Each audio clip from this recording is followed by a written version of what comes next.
Hey there, how is business? Would you like to advertise with us at Mainland 98.3 FM, where you get to connect with a large base of passionate fans and ardent listeners of our broadcast? We have flexible and highly competitive advert rates to suit your needs by negotiation. Contact us today on 0913 6000 420, 0913 6000 420, or send an email to info@mainlandfm.com. Mainland 98.3 FM. Don't touch the dial. 98.3 FM. Don't touch the dial.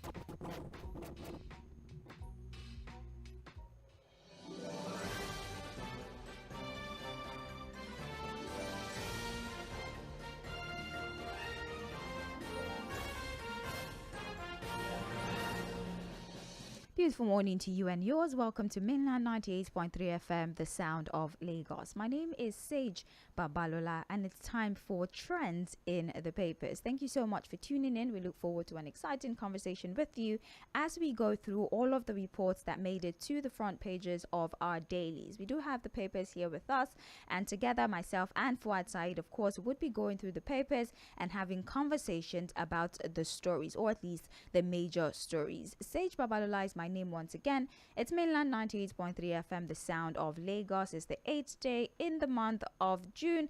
So much has happened in the first 8 days, and we're looking forward to some sort of relief. But then, as we wait for relief, the least we can do is provide you with basic, or should I say, verified information about the actual situation of things. Earlier, I did say that these conversations I would not be having by myself, as I already have Fuad Saheed on standby. And again, together, we'll be looking through the papers. Fuad, good morning to you. Thank you for joining us. Good morning, Sage. How are you doing? I'm very well, thank you. How are you doing? I'm fine. I'm good. Yes. All right. Let's proceed with the papers this morning. I have the Guardian newspaper with me. We're going to start with the Guardian. There's the Guardian, there's Punch, there's the Nation newspaper as well. But let's open conversations on today's show for Trends in the Papers with the Guardian newspaper.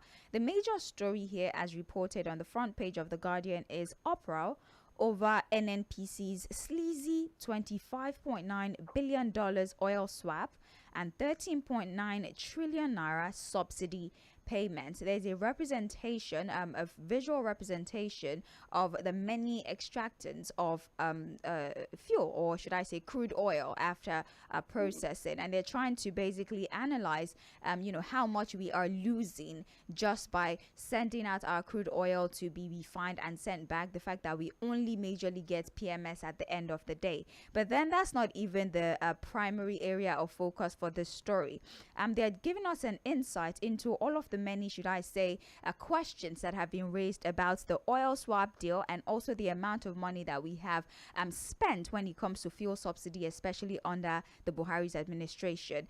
$25.9 billion for the oil swap deal and 13.9 trillion naira subsidy payment. Let's look at the details of this particular story, Fuad, although there are riders to this, which include amid closure, CSOs, stakeholders seek audit of DSDP subsidy payment.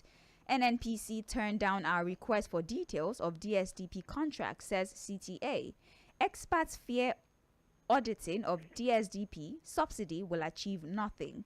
NNPC mom over scathing allegations, and these are scathing allegations indeed. Now, although exact figures and terms of reference remains a secret, as transparency and accountability concerns cloud the direct sale, direct purchase arrangement of the Nigeria National Petroleum Company Limited (NNPCL), there are indications that Nigeria may have swapped over 364.5 million barrels of crude oil worth $25.9 billion in the last 3 years and 4 months. So basically, experts have called for the audit of the 13.9 trillion spent on subsidy under the Buhari administration through the NNPC. So, Fuad, all of this really started, I'm sure that you know this particular story, but for the sake of conversation, let's just put things into proper perspective. Now, under Jonathan, there were certain cronies, business persons who allegedly got certain allocations. They had access to foreign exchange exchange as well to import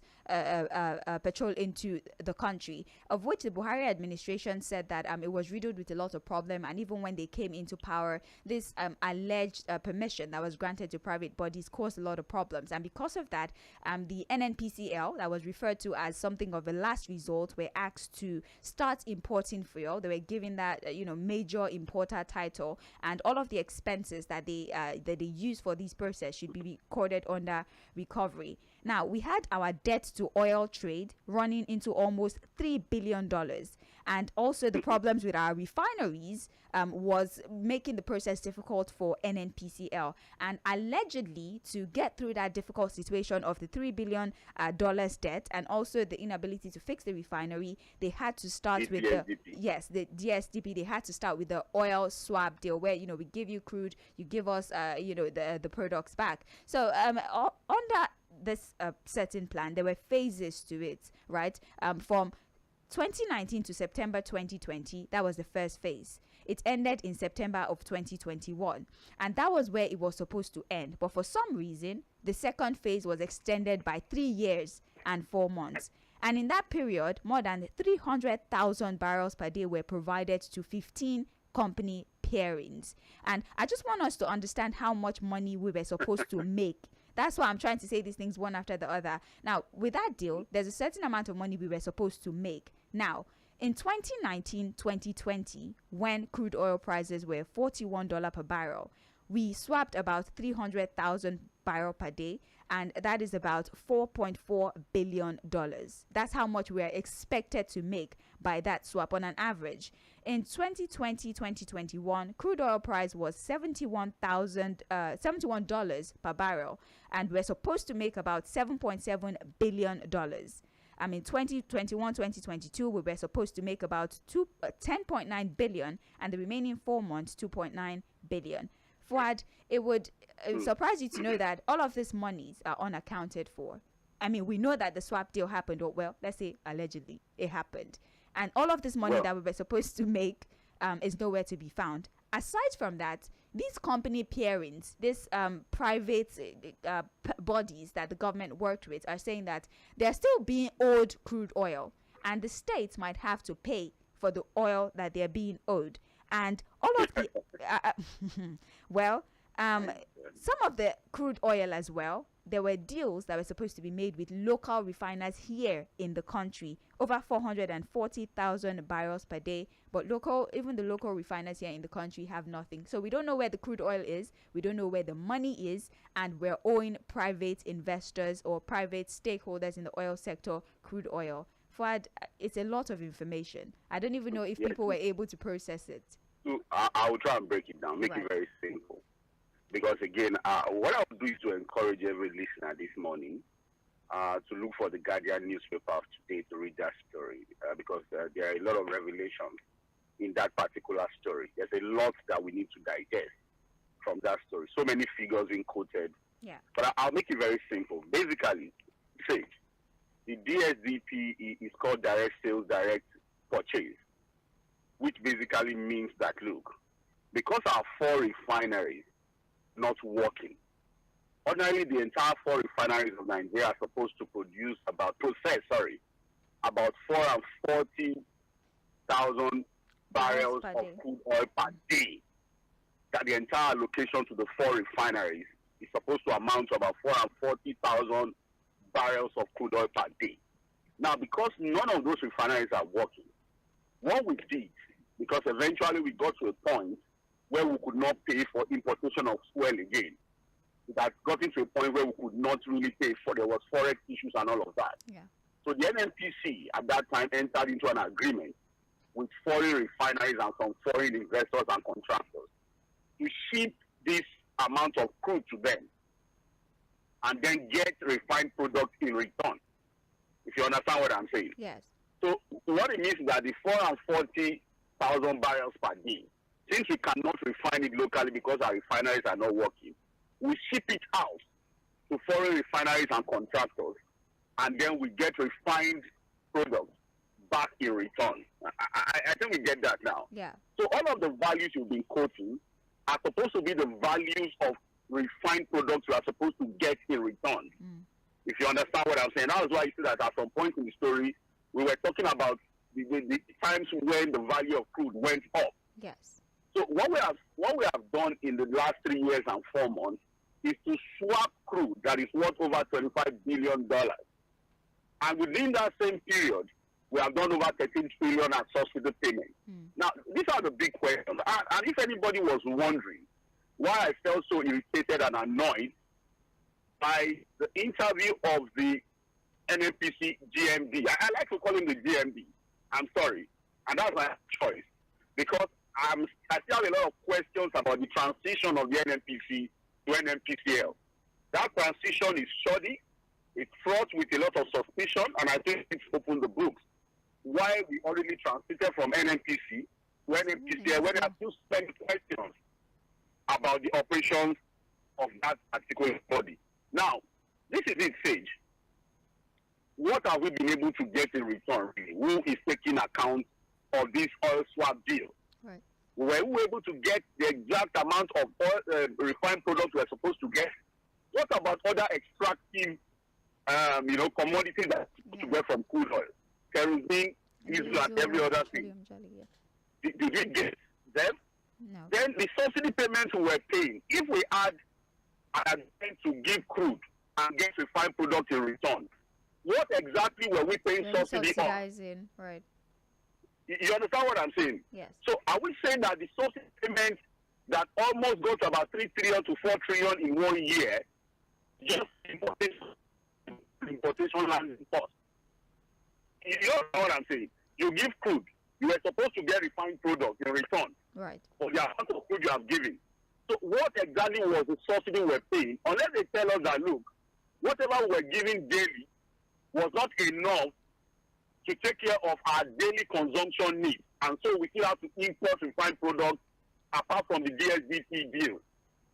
So, Sid, I'll go with the word of my very good friend, Babalola Yusuf, who is an award-winning energy journalist. When we had a conversation about this issue on Sunday, and he said something, Sage, that the deeper you go into the oil sector, the more you try to check what has been happening in our oil sector in the last 2 decades, the more pessimistic you become about the future of the country. A lot has happened, our Commonwealth has been mismanaged, and it is very, very important. You know, Sage, I've been saying this thing, and luckily, other groups are reiterating what I've been saying. We need a complete forensic audit of the NNPC, Sage. A complete forensic audit of the NNPC, at least the last 60 years. Say it is unfortunate that, look, the longest serving Minister of Petroleum, who a lot of us had thought with his experience was going to be, we don't know that the former President Buhari, on record today, was the longest serving Minister of Petroleum. He was the Minister of Petroleum in the 70s when Chief Olusegun Obasanjo was the head of state, before he now became head of state himself. And for 8 years, he held that position.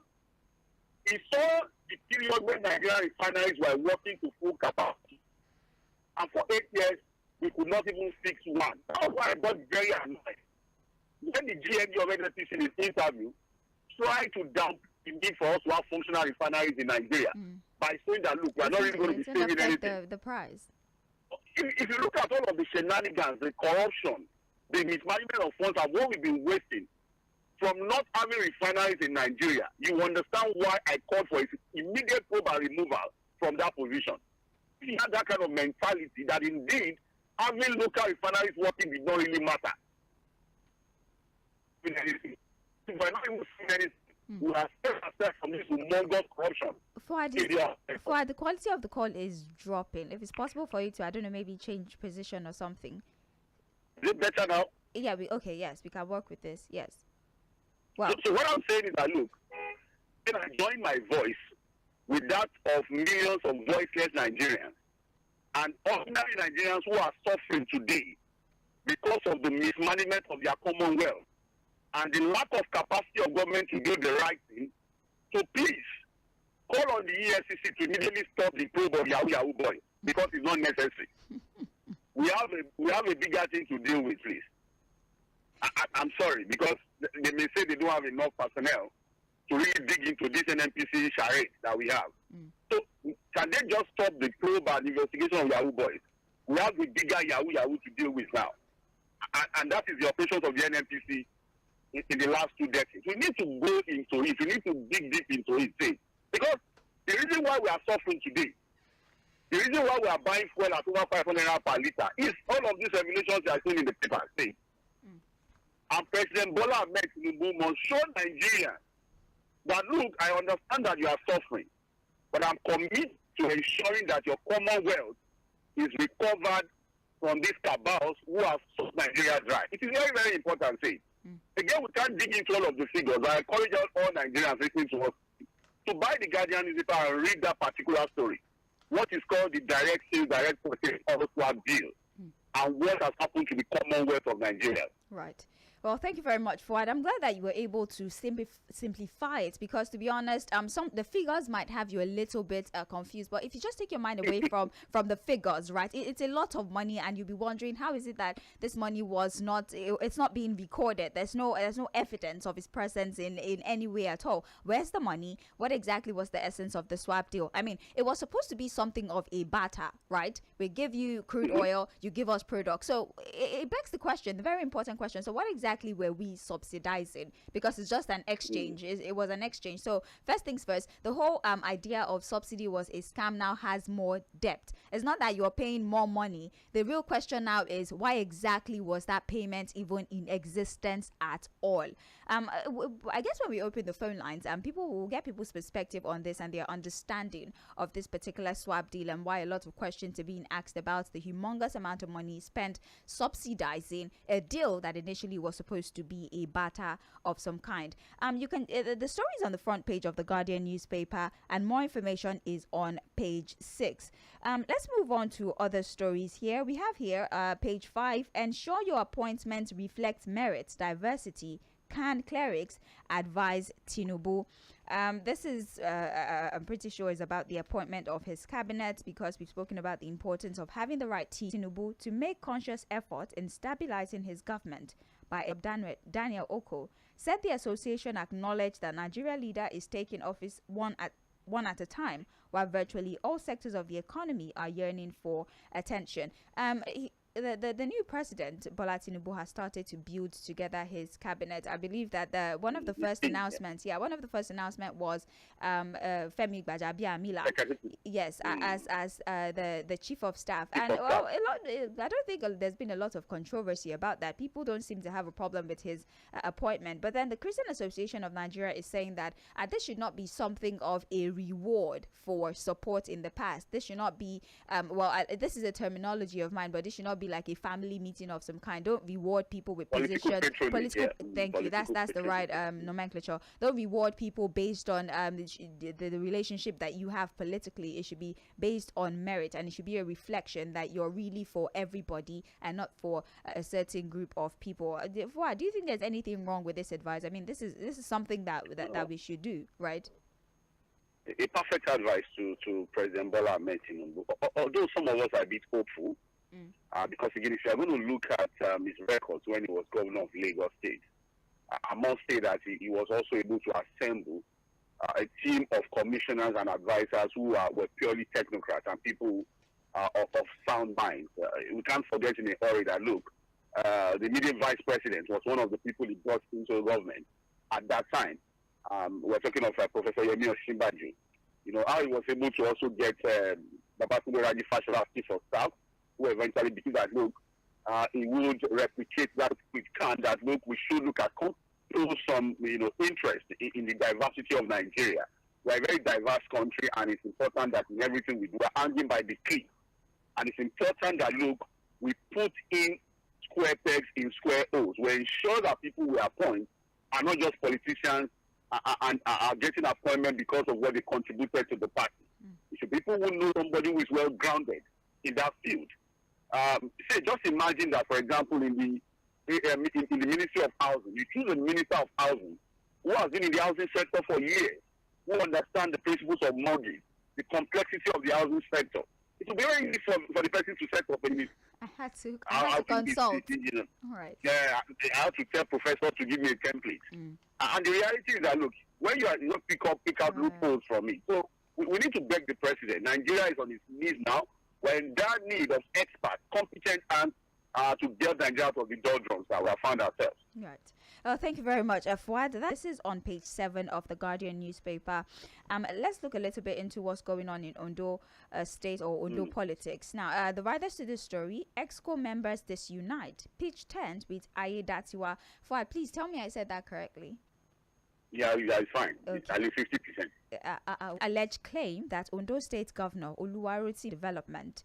The situation has caused division within the cabinet, with some members of the State Executive Council taking sides with the aide to the Deputy Governor has dismissed speculations about his boss's alleged attempt to take over even before he became governor. So, Fuad, if you remember, there were rumors, even long before the presidential elections, long before that, there might be a little bit of a health issue with the Ondo State Governor and what have you. A lot of people made comments about his look the last time he was on television. People had so much to say, and they were like, it's fine. It's normal for a person to be tired. It doesn't necessarily mean he's dealing with a life-threatening ailment and what have you. But then it might seem that situation has been exacerbated, especially now that we're hearing rumors that there are plans by certain in run the affairs of the state. Do you see this causing any kind of ruckus in Ondo State? About the interest of the people. Whatever is happening to Governor Rotimi Adekoya shouldn't be a problem. Because in life, having health challenges is not anything new. We are human beings. And it's only here in Nigeria, and also maybe in Africa, that we like to keep some of these things secret, needlessly. And I'll tell you why. If you go out there and check now, I'm sure that if you do a Google search, you have the complete details of the health of the President of the United States of America. You might even get information on, and the reality is that the fact that he has not really been in the public glare for a long now has led to that suspicion and speculation that he's actually dealing with a life-threatening ailment. Of course, his physical outlook has changed to even suggest that indeed there's something wrong with his health. And I think 2 or 3 times there have been rumors of him dying or something. I think the last time, the concern is very clear, and that's why you have a deputy governor. So the man that you mentioned, the governor is about the interest of the people, not something else. What's the big deal in the deputy governor rank? That has always been loyal to the governor. I think he should be loyal to the state and the interest of Ondo people. Incapacitation to govern is very clear. You might have look. Say we want us to take decisions and run the state. It's fine. So why not? Nobody is in charge. The allegations like that with the wife. So it is important because for the sake of the Ondo people and not in Ondo State on his health status. And if he's incapacitated in any way, can he just hand over? As a people react to the health status of a lot of our political stakeholders and our leaders. I believe that the minute you show any sign of physical incapacitation, either an illness or not, we believe that you are not fit to run the affairs of this. Disqualify me. Don't you think that's what mostly fuels their decision to hide whatever health challenges they're dealing with, whether as a result of old age or whatever? They are not. They shouldn't hide anything. Again, if you're able to come clean and come clear on these things, it ends every speculation. Again, the speculation is out there that is dealing with a form of cancer of the blood or something. Like I said, speculation, thinking faculty. Because again, he has been making statements recently, which I guess if one has 1 or 2 things they're also dealing with in terms of the reason why the speculation has become a problem. Right. Anyways, and you need to come open about it. My name is Sage Babalola. Been having a conversation with Fuhad Saheed, and we're there, watch everything going on in the studio. And when it's time to take page of the Guardian newspaper, we're still talking about a subsidy removal and the moves to direct neck on interventions. The writers said, why members struggling to pay 13.8 million. World Bank insists on usage of 800 million dimensionally poor Nigerians. I think we lost. National Economic Council NEC by Vice President Kashim Shettima to be Governor Dapo Abiodun has disclosed this yesterday after leading majorly on subsidy, which henceforth would be taken to the Federation Allocation Committee for temporary, because the money that is being spent on subsidy, it can now be put into the Federation Allocation Account and used for. De facto, we already we're having pledges of marketers saying that they would donate 100 buses, that's gas-powered buses, so that we don't have to use a reduction in the clamor for the product. So let's take this one after the other. Fuhad, do we have donating 100 buses? They're talking on working on gas-powered vehicles that would be used as well. So what do you think about that? Is that something of an immediate solution since it's an intervention? Do you think that this is an intervention that can take effect, the impacts that this would have on Nigerians? But do you think that this donation of buses, gas-powered buses, I believe, would in one way or yes? Now, in helping Nigerians, even though if you read the story further, they are also lamenting on their inability to pay for products. Yes. Because I think for 30,000 liters, they were paying about 7 million before. But I think they say they have to be paying about 21 million, 21.8 million. So they are looking for like around. They are already lamenting too that look, it may be difficult for them to restock properly because of how the prices have gone. 136. How many buses have been able to do? Then if all governors decide to even buy buses and all of that, the question is, how are you going to run the buses? How do you maintain them? Would Nigerians be entering the buses free or at subsidized rate? But again, touching the surface. And that was why the last time I talked about palliative government, you know that they are completely confused about what to do really. And it's not their inability or their lack of willingness to do anything. I'm again trying to give them excuses now. The reality is that there's no money to fund most of these things you are even putting on the table. See, because if you talk about, even though some monies have been allocated already, that's also one thing we need to probe. The question to convert one vehicle. You understand what I'm saying? And the target of the federal government then was to do about 2 million vehicles, to convert about 2 million vehicles. You see, the reality is that the government is battling serious revenue shortfalls. They are looking for money. So when I listen to people talk about tax waivers, so when you talk about tax waivers to a government that is running on 11 trillion budget deficit, you are talking about to a government that is using about 98% of its revenue to service debt. You understand that, look, it may be extremely difficult for the government to come up with anything at this time because the reality is that the money is not available.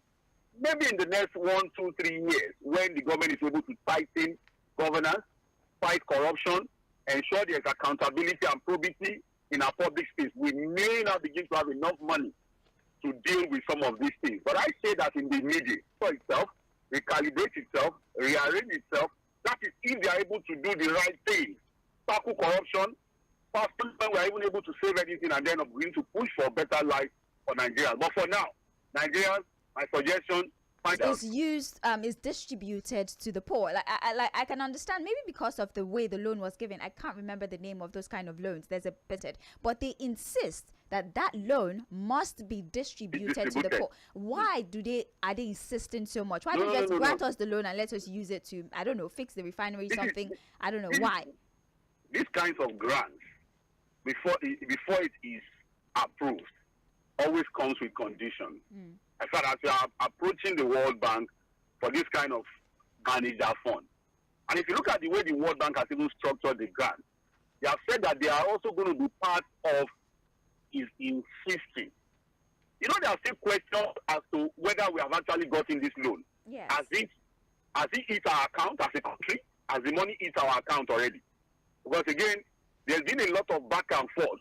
The Senate approved. Is the money in our account already as a country?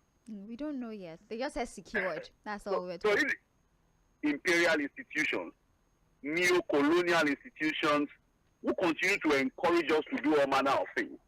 Yesterday, in my analysis, I said something. A lot of Nigerians will say that, look, we are not even borrowing enough. That why are we shouting? What have we borrowed? The debt to GDP profile of the United States of America is over 100%. The debt to GDP profile of China is over 200%. And the Nigeria's debt to GDP is just about 30%. So why are we shouting? We still have our 70% window to borrow more. But the question is this stage. Those countries that we are comparing ourselves with, what is their corruption index? Their corruption index in China, for example, is about 0%. I mean, you pay dearly if you're caught. Sorry. I said you pay dearly. You're punished severely if you are You caught. don't touch public you funds. you don't do it. You go to prison. So when they look, if they lie, let them borrow anything from anywhere. Let their corruption index is 1,000%. They are sure that whatever is borrowed is utilized for the good of the people. Right. Here, what is our own corruption index? Please. To the extent, look, why do you think the debt management office is shouting about our debt?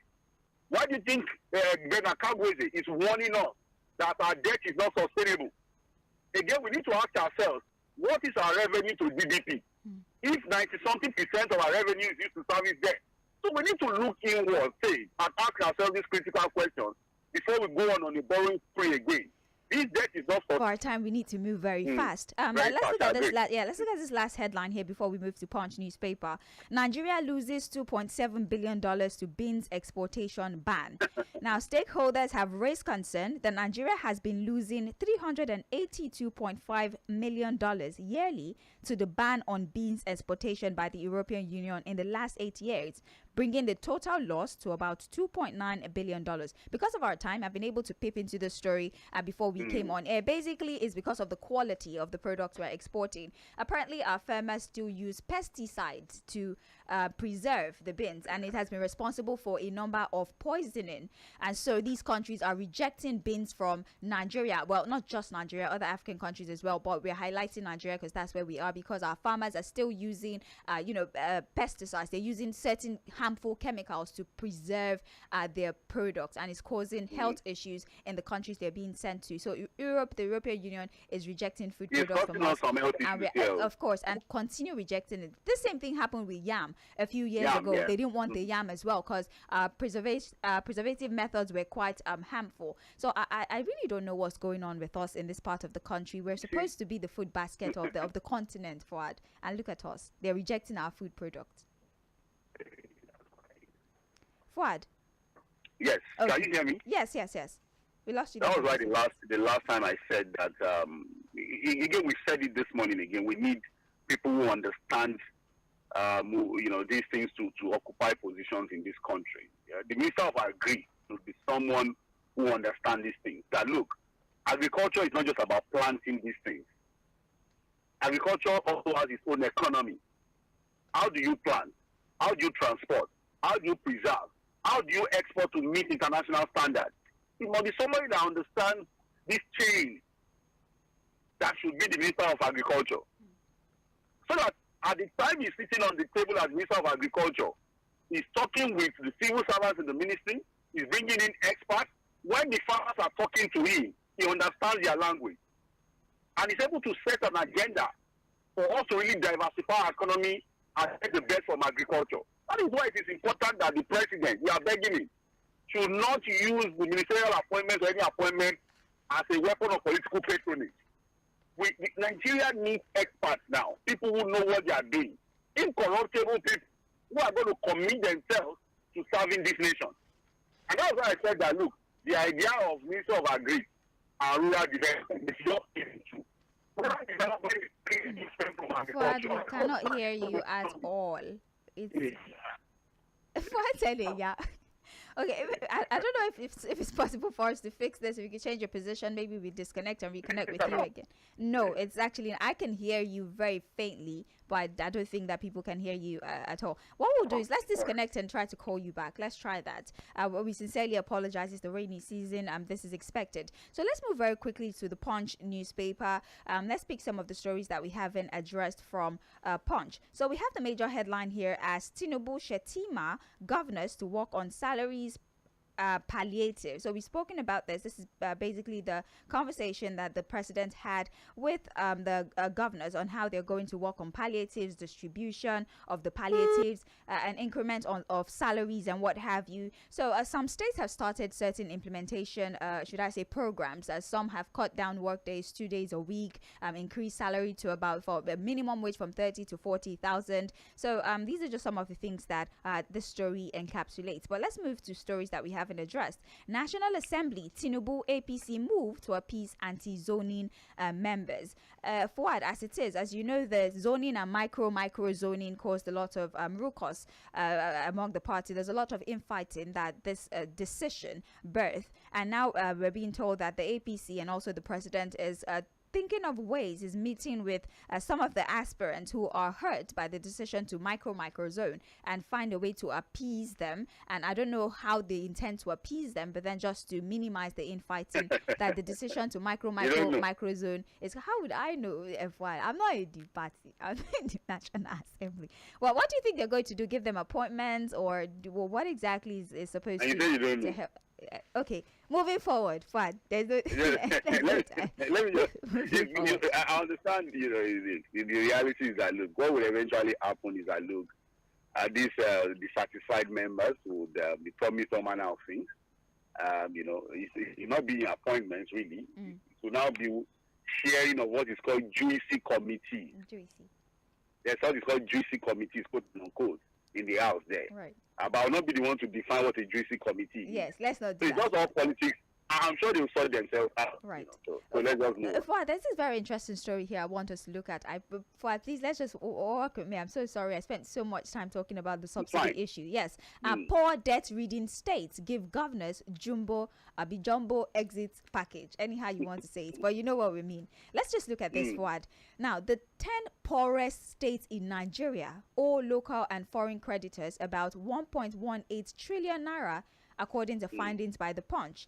And while data for the poorest states was acquired from the National Bureau of Statistics, the debt data was obtained from the Debt Management Office. I want us to look at some of this states. Sokoto State led the poorest, with 90.5% of the people in the state poor. We have Bayelsa State, Gombe, Jigawa, Plateau, Yobe, Kebbi, Taraba, Ebonyi, and Zamfara State.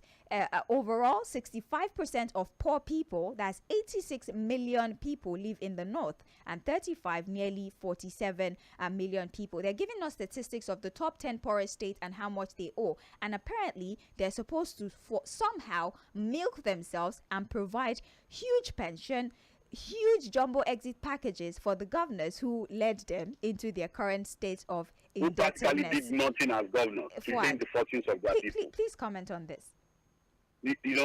Jumbo pay for governors who practically did nothing to change the fortunes of their people, who practically further, impoverished their people by going into white elephant projects, who contributed to the poor situation of their people, by stealing them dry, going into white elephant projects, incurring unnecessary debt, unsustainable debt, no lack of thinking about how to show up the revenue of the state. All they do is to go cap in hand every month to Abuja to collect allocation and share it. Fuhad. Some of these states are visited. Say, yes, I'm with you. Please, just allow me. I just want people to have an understanding of how much these people are going to get, so they can understand why you might sound aggravated. Yes. I know. So we're being told that the governor who serves his term completely without impeachment would have a monthly pension equivalent to the current salary of the current governor. 2 brand new vehicles to be provided by the state government and replaced every 4 years. 6-bedroom fully furnished house. 2 personal assistants not below grade level 10. 2 drivers selected by the governor to be paid by the state. A fully furnished office in any location of choice, and fully paid medical treatment within Nigeria and abroad. The deputy is also going to get a monthly pension equivalent to the incumbent salary. 1 assistant not below level 8, 1 brand new vehicle, a 4-bedroom flat, an office in a location of his choice at Babalola. There's no time, but that's what they'll be getting. The same people that are telling Nigerians to, tighten their belt, endure the thing.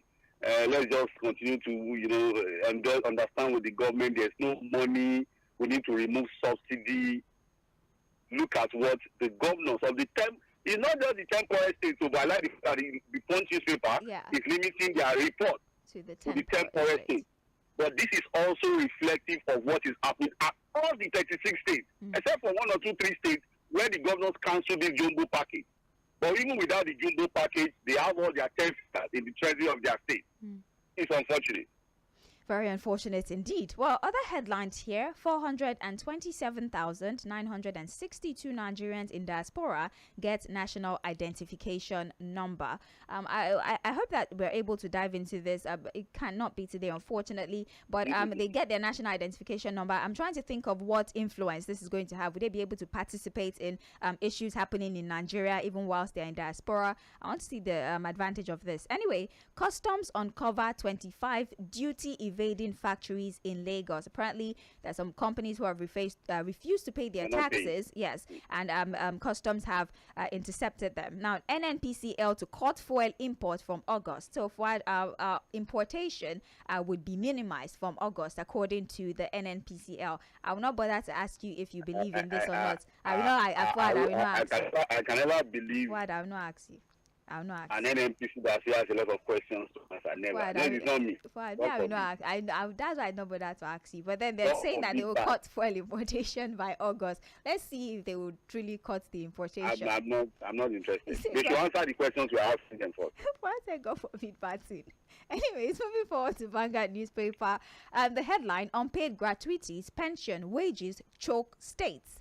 34 states owe backlog of gratuities, 27 burdened by unpaid pensions, 13 owe salaries. We're doing our best to clear them, says the state governors. That's the one that I want to collect 4-bedroom flat. And anyways, moving forward, I'm not bothered about rubber stamp tag.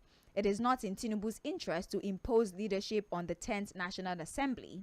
Presidential poll dispute: 5 INEC ad hoc staff to testify against Tinubu APC. Islamization: El-Rufai only seeking relevance, ignore him, says the Christian Association of Nigeria. This conversation of El-Rufai's recent video. I think somebody needs to rein in El-Rufai. Right. Well, he has a tendency for controversial statements. So he needs to study the mood of the nation. Right. I think the president needs to rein him in. I think it's true. The president is a strong member of the APC, and he needs to calm down and be a bit, circumspect in his utterances. I was going to use a different word, but thank you for that word. Right. Thank you. All right. Well, that's it for trends in the papers on mainland 98.3 FM. We'll be back by 8:40. It's Open Mic Thursday, which means that you can raise just about any issue you would like to discuss on radio when we get back. My name is Saheed Babalola. Fuhad side, thank you very much for being on standby. By 8:40, we'll be back for Mainland Focus. Don't go anywhere. It's Open Mic today, right?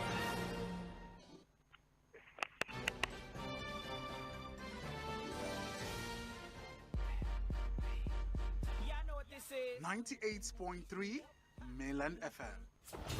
You're listening to Mainland 98.3 FM.